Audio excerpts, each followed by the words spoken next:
Cerita dimulai ketika Lin Wanxing, yang masih terjebak dalam bayang-bayang masa lalunya, akhirnya memberanikan diri untuk melangkah maju. Atas dorongan sang kakek, ia memutuskan mengikuti saran yang diberikan kepadanya, memulai lembaran baru demi menemukan kembali jati dirinya.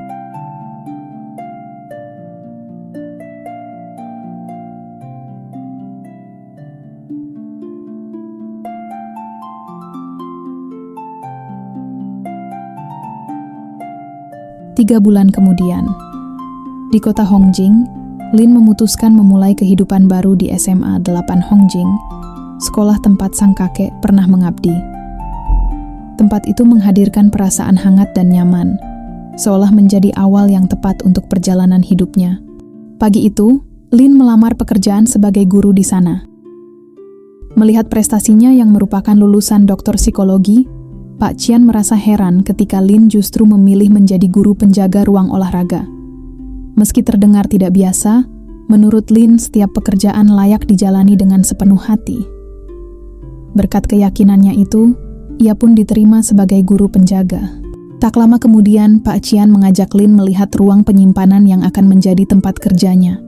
Karena terlalu lama tidak digunakan, ruangan itu tampak sangat berdebu dan berantakan. Namun, dengan senyum hangatnya, Lin meyakinkan bahwa semua itu bukanlah masalah. Melihat kondisi ruangan, Pak Qian langsung memberikan tugas pertama, yaitu merapikan seluruh isi gudang. Namun, alih-alih mencatat instruksi tersebut, Lin justru menggambar seekor kelinci imut yang lucu di buku catatannya, seolah mulai bosan mendengar penjelasan panjang Pak Qian.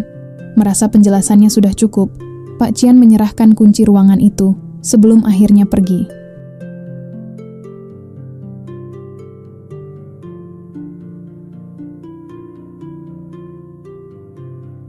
Saat Lin mulai mengambil peralatan untuk membersihkan gudang, ia justru mendapati seorang siswa yang mencoba masuk melalui jendela belakang.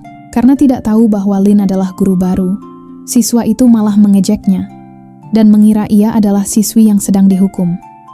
Namun setelah Lin memperkenalkan dirinya sebagai guru baru, sikap siswa itu langsung berubah menjadi lebih sopan. Namanya Chen Jianghe.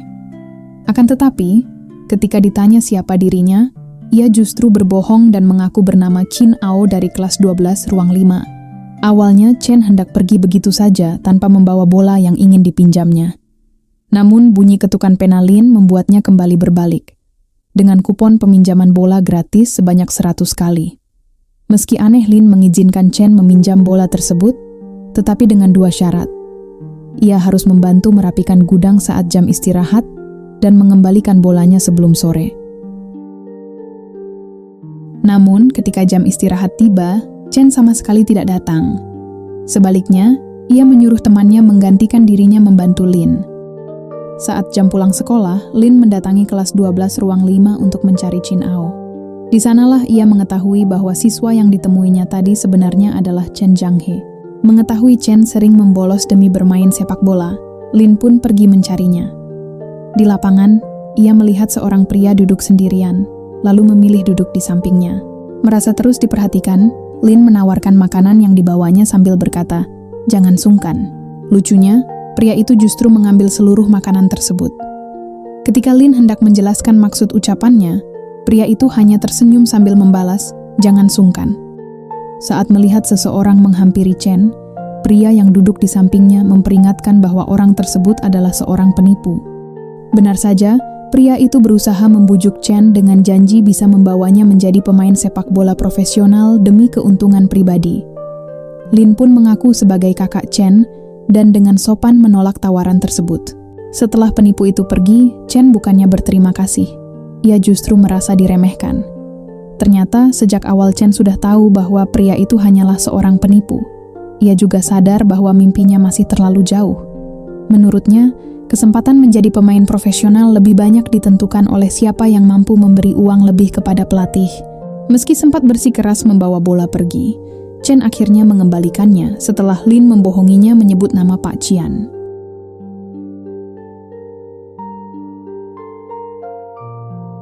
Sementara itu, Lin kembali menemui pria yang tadi menjaga tasnya untuk mengucapkan terima kasih. Namun, ketika hendak pergi, pria itu malah menunjukkan kode kuris miliknya. Awalnya Lin mengira pria itu ingin bertukar kontak. Setelah sadar bahwa kode tersebut ternyata untuk meminta bayaran atas jasanya menjaga tas, Lin hanya bisa membayar sambil menggerutu dalam hati, merasa hari pertamanya benar-benar dipenuhi kejadian aneh. Sesampainya di rumah, Lin mengetahui bahwa rumahnya kini memiliki penyewa baru yang menempati lantai 3. Di sisi lain, pria yang tadi ditemuinya justru teringat pada sebuah kejadian di Inggris 6 bulan lalu. Entah apa yang sebenarnya terjadi, tetapi tampaknya ia merasa disalahkan atas musibah yang menimpa seseorang. Pertanyaan mengenai sosok Ratu Sekop kembali memenuhi pikirannya. Setelah melihat riwayat transaksi kuris yang baru saja dilakukan Lin, pria itu mencoba mencari akun WeChat miliknya. Saat menemukan nama Lin Wanxing, ia kembali bertanya dalam hati, apakah Lin Wanxing sebenarnya adalah Ratu Sekop? Hingga saat itu, semuanya masih menjadi misteri. Keesokan paginya, Bu Guru Sun memastikan bahwa Lin memang merupakan lulusan unggulan dari Universitas Yongchuan. Tanpa menunggu jawaban, ia melanjutkan pembicaraan dengan menceritakan Pak Li, penjaga ruang olahraga sebelumnya yang tidak pandai menggunakan komputer. Percakapan mereka kemudian terhenti ketika Pak Qian datang. Ia mengumumkan rencananya untuk kembali mengikut sertakan tim sepak bola sekolah dalam Liga Super Remaja tingkat kota Hongjing. Sayangnya, para guru lain merasa pesimis, karena kegiatan sepak bola di sekolah itu sudah vakum selama 2 tahun. Meski begitu, Pak Qian tetap yakin bahwa para siswa layak diberi kesempatan untuk berkembang. Tanpa diduga, Pak Qian justru menunjuk Lin sebagai penanggung jawab tim. Lin tentu langsung menolak karena merasa dirinya tidak memiliki kemampuan di bidang sepak bola. Terlebih lagi setelah mengetahui bahwa anggota tim tersebut adalah para siswa bermasalah yang sebelumnya pernah ia temui. Namun, karena waktu pendaftaran semakin sempit dan tidak ada guru lain yang bersedia mengambil tanggung jawab itu, Lin akhirnya terpaksa menerima. Mereka pun sepakat mengadakan pertemuan dengan seluruh anggota tim pada sore hari berikutnya. Setelah rapat selesai, Lin menyadari ada seseorang yang baru saja menambahkan akun WeChat miliknya. Tidak terlalu memikirkannya, ia memilih menghubungi agen pengelola rumah sewanya. Sayangnya, panggilan itu tidak mendapat jawaban. Lin kemudian menemui Qin Ao yang sedang berkumpul bersama teman-temannya, Lin Lu dan Qi Liang. Ia mencoba bertanya mengapa mereka sudah tidak bermain sepak bola lagi. Namun, alih-alih menjawab, Qin Ao malah pergi begitu saja. Dari kejauhan, Lin Lu sempat berkata bahwa mereka tidak pernah benar-benar menjadi juara karena selalu berhenti di posisi kedua. Meski terdengar sederhana, ucapan itu seolah menyimpan sebuah rahasia yang belum terungkap. Dalam perjalanan pulang, agen akhirnya memberitahu bahwa penyewa lama telah pindah dan kini sudah ada penyewa baru. Namun, penyewa tersebut meminta agar kamar di lantai 3 dipasangi bak mandi. Mendengar hal itu, Lin langsung bergegas pulang. Sesampainya di lantai 3, Lin sempat kesal karena agen mengambil keputusan tanpa meminta persetujuannya terlebih dahulu. Meski begitu, ia memilih mengalah. Namun, saat mencoba menyalakan keran bak mandi yang baru dipasang, air justru menyembur dan membasahinya. Disitulah ia akhirnya menyadari bahwa penyewa barunya ternyata adalah pria misterius yang sempat ditemuinya sebelumnya. Pria itu bernama Wang Fa. Pertemuan tak terduga tersebut pun menjadi awal perkenalan mereka, sekaligus menutup episode pertama dengan penuh rasa penasaran.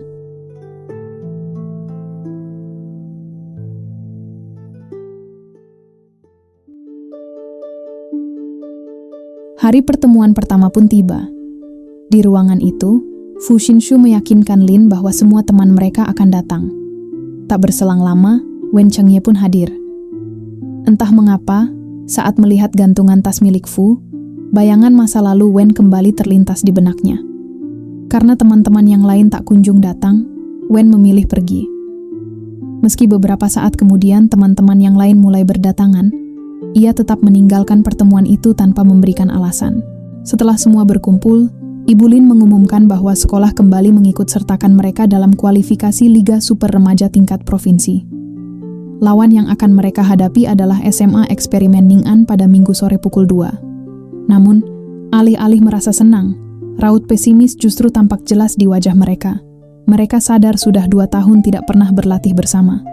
Bahkan ketika Lin mengancam tidak akan meluluskan ujian mereka, tak seorang pun peduli.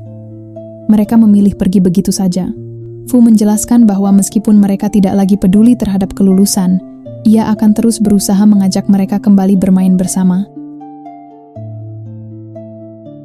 Di kelas, Qin menemukan sebuah bingkisan berisi coklat dan sebuah catatan misterius. Karena nama Lin tertulis di dalamnya, Qin langsung mengira bahwa semua itu adalah ulah Lin. Ia pun segera meminta penjelasan. Tak lama kemudian, Chen ikut datang dan menuduh Lin sebagai orang yang sebelumnya juga mengirimkan voucher iseng yang sempat ia gunakan. Beruntung, setelah Lin menjelaskan bahwa dirinya tidak melakukan semua itu, terlebih ia masih guru baru, Qin dan Chen akhirnya mempercayainya.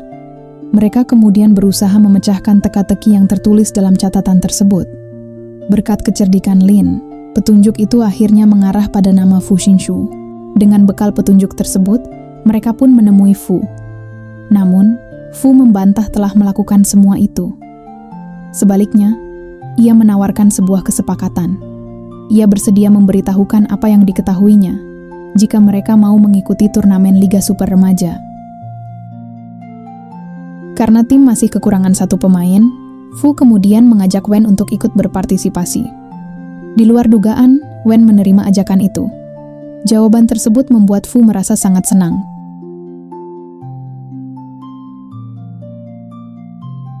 Malam harinya, Lin menghubungi agen rumahnya dan memintanya mencari informasi lebih lanjut tentang Wang Fa. Ia merasa ada sesuatu yang janggal dengan pria itu. Mulai dari memasang bak mandi di ruang tamu, hingga berendam di malam hari, dalam keadaan lampu dimatikan. Meski Wang Fa adalah pria yang tampan, Lin tetap khawatir jika sebenarnya ia seorang psikopat. Namun tanpa disadari, Wang Fa ternyata mendengar semua perkataannya. Dengan nada bercanda ia berkata, 房东小姐，我现在还不想杀你。 Setelah berada di kamar, ditemani boneka-boneka lucu miliknya, Lin kembali memikirkan satu hal. Sebenarnya, apa tujuan Wang Fa hadir dalam kehidupannya?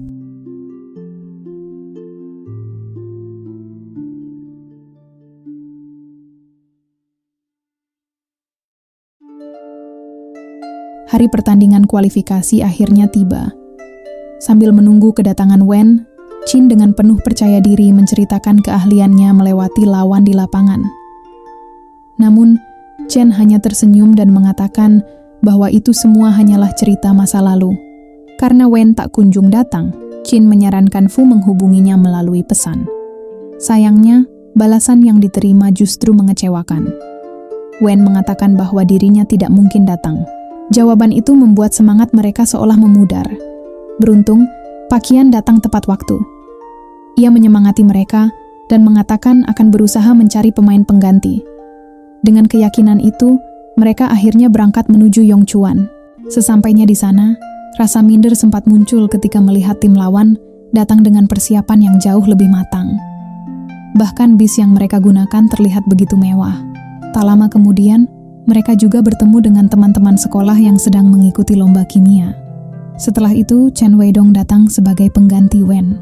Sebelum pertandingan dimulai, meski semua menganggap laga itu hanya sekadar formalitas, Lin tetap meminta mereka berbaris untuk mengabadikan momen tersebut. Slogan lucu yang ia buat perlahan berhasil mencairkan suasana. 红警，红警，闪亮星星。 Dan menghadirkan sedikit tawa di tengah rasa pesimis yang masih menyelimuti mereka. Pertandingan pun akhirnya dimulai. Wang Fa ternyata juga hadir di stadion. Namun, baru beberapa saat pertandingan berlangsung, semangat mereka langsung meredup karena tim mereka lebih dulu kebobolan. Di sisi lain, Wang Fa tampak sibuk menulis sesuatu di buku catatannya. Menurutnya, keputusan wasit yang memberikan penalti kepada tim lawan akibat handball adalah keputusan yang keliru. Meski begitu, penalti tersebut tetap dieksekusi dan kembali berbuah gol.